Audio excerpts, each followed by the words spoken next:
An amendment offered by Mr. Butterfield of North Carolina. Without objection, the reading of the amendment is dispensed with, and the gentleman is recognized for 5 minutes in support of his amendment. I thank the chairman. Colleagues, the definition of personal information is so narrow that it includes almost none of the information that we should be concerned about with respect to a young child. I think one of the things that we can agree on as being particularly sensitive is any information regarding the whereabouts, the location of a child. Location information about a child can make them susceptible to stalking or kidnapping and any other number of unspeakable harms. But location information about children isn't required to be secured under this bill. I believe we must make sure that anyone who keeps a record of this information should have at least some minimum obligation to secure that information. My amendment would require that by including in the definition of personal information any information that identifies the location of a child under the age of 13. The FTC would also be authorized to expand that definition of personal information to include any other information about a child under the age of 13 the FTC determines should be included. I think we can all agree we need to do all we can to keep our children safe, particularly when the internet and mobile device applications have made it easy to know where they have been and where they're going in real time. Having this information, Madam Chairman, is great for parents, but we need to do everything to make sure it doesn't fall into the wrong hands. This amendment is one way to do that. I urge my colleagues to support it. I yield back. Is there further discussion on the amendment? Chair recognizes herself in opposition to the amendment and would point out the fact that as a parent, when you're talking about the security of your children, there could in fact be times that you would want to do some geo-tracking. And these are my concerns, that if we jump into this, we rush into this, that we have unintended consequences where you could in fact not be making kids any safer. The point of the data security legislation is that we have seen harm from these. We have seen what can happen, in fact, with identity theft. And I think that these very legitimate questions that the gentleman raises are worth discussing and talking about under the context of privacy, which is a much different, in many regards, discussion and debate to have. So I would thank the gentleman for the concerns and agree that these things do need to be kicked around.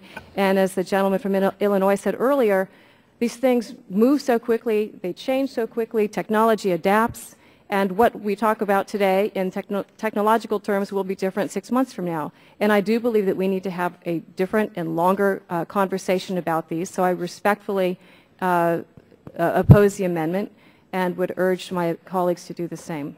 Gentlelady, I yield back. Yes, I will yield.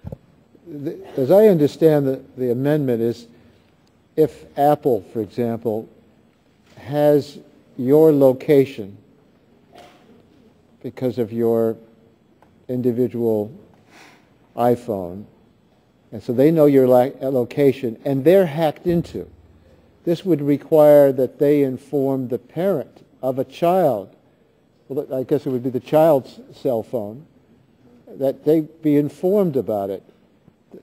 I don't know what unintended consequences there could be. A parent wants to know if somebody's hacked into the Apple system, and then they know where your child is located. Isn't that if I could ask Mr. Butterfield, isn't that what this amendment is all about? That essentially, yes, that essentially is it, Mr. Waxman. You're correct. I can't understand what reason we wouldn't want to make sure that a parent is informed that the child's location has been taken, or the identification of the child's location is now made available to somebody who's unauthorized and hacked into the system. So if the gentleman will yield. That's your time. Back to me then. Again, I appreciate this, and it points out the fact that if you could perhaps, I need to sort of think of things in concrete terms. Can you point to an example of this happening to make me perhaps see it a little bit more the way you are? You know, we're talking theoretical in the future, and as opposed to the data breaches that have occurred in the past. And if you could just perhaps point out for me an example of this happening, I might understand it a little bit better. And I'll be happy to yield to the gentleman if he, and if not, we can, again... Yes, the gentlelady would yield to me. Yes. There are hundreds of breaches of what is going on electronically, and we just learned that the iPhone keeps track of the location of the owner who's using the iPhone. And so if that has been breached... The gentleman is saying that Apple keeps a database of where we are at any given time, at any given place, perhaps right now, knowing that we're here. That's my understanding, that that information has just been available. And so if there's a breach of this information about a location, let's see if the amendment, and the amendment says personal information includes identity of the location of a child under the age of 13 and other information related to children under the age of 13, then that breach of that data should go to the parent. Once again, can the gentleman point out, rather than theoretical, that this has actually happened with a child under the age of 13, and again, under the assumption that Apple is keeping a database of where we are, rather than... Well, it's not so theoretical. We've just been, this whole last week or so, been hearing about hacking into people's emails by Rupert Murdoch, not himself personally, but the people that work for him in England. So we know that hacking takes place, and this amendment... Reclaiming my time, you're specific to geolocation here. Yes. Yes. And so I again just want to urge my colleagues to oppose the amendment.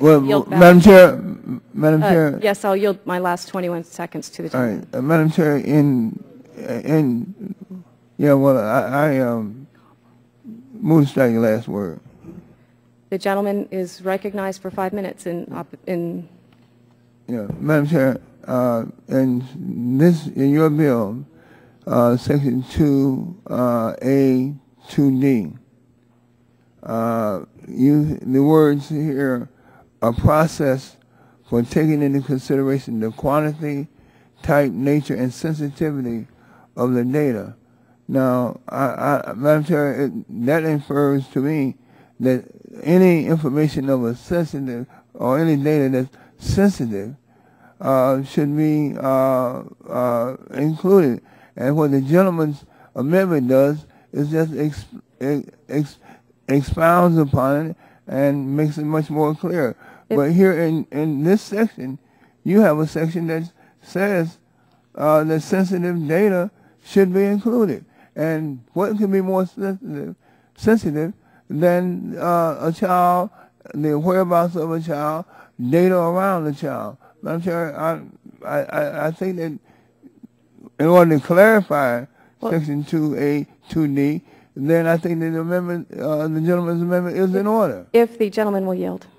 I certainly will. Thank you. Again, I just think to the numbers of times I've had to buy telephones for my children. Those phones are registered in the adult name. They're not registered in the name of the child. How would anybody in fact know that it is somebody under the age of 13 who has that phone in their possession, and it actually is tracking somebody under the age of 13? And again, these are why I think these questions need to be discussed and talked about thoroughly, is to understand what this means. So how in fact... Well, will the gentleman yield to respond to that? Thank you. Well, you know, when there are custodial battles, that certain people would certainly know that someone else has a telephone, that a child would have a telephone, and want to get that information. I mean, we have, I'm sure there are plenty of examples in the real world, but we certainly can all envision that situation where. But if the gentlelady will yield for and to remind my colleagues, we have a floor vote on with 7 minutes left to go. But again, the point is how does in fact anybody know when it's you carrying the phone or somebody under the age of 13? And these are very good questions, and again, under the context of privacy and safety, we should discuss them. And again, I don't know how in fact you would somehow have a separate database for when that data was collected for when the adult has it and then when the child has it. Is there a switch you flip on your phone that says the child is now carrying it around the mall as opposed to the adults? Gentleman, yield. I certainly will. Look, if we want to discuss these between now and the full committee, we certainly can do it, but it's inexplicable that you would oppose this. Anybody who has a a cell phone, now that we know that your location can be identified and that can be hacked into, should probably be notified that somebody's hacked into your phone and they can identify where you're located. But this amendment is restricted to 13-year-olds or younger. And Ms. Schakowsky points out that it could be one parent versus another. It's the kind of thing that ought to be, it's the kind of data that ought to be protected. Now, we'll talk about it, and I believe you'll come to accept this as we talk about it, but we should have talked about it before. And I think it's a terrible vote for people on this committee to say they're going to reject the identification and location of a child under the age of 13 or other information related to children. I think it ought to be broader than that, but at least for children, there ought to be determination that this is personal information that ought to, when that data is breached, ought to be made available to the owner of the cell phone, which is usually a parent. So, look, you're a new grandmother. I'm Not an yet. older Not yet, but soon. Oh, okay. Thank you. I have grandchildren, and I've had children, and I would want to know if when they just have this ubiquitous cell phone, they're on all the time and sending text messages, or just have it available so you could call the child, that if somebody's hacked into it, I wouldn't know. And this at least allows the person to know that their cell phone has been hacked into and their location has been identified. I think people have a right to know, certainly when it pertains to children, but I think all people ought to have a right to know if their location is being identified.